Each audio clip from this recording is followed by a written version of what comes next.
बिस्मिल्लाहिर्रहमानिर्रहीम।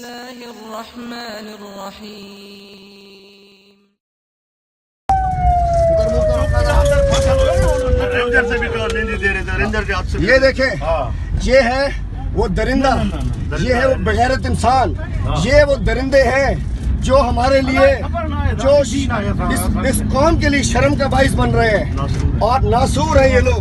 इनको शक्लें पहचाने, मेरी कौम के लोगों इनकी शक्लें पहचानो।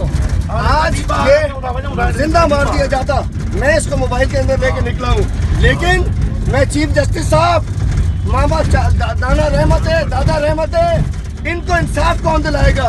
ये छूट जाएंगे अदालतों से, ये अदालतों से आजाद हो जाएंगे। बाबा रहमत है, इनको फांसी लगवाओ, इनका इलाज कराओ। ये शक्लें पहचानो, ये शक्लें पहचानो। ये नासूर है और इन्होंने आज पकड़ा है, इनके ऊपर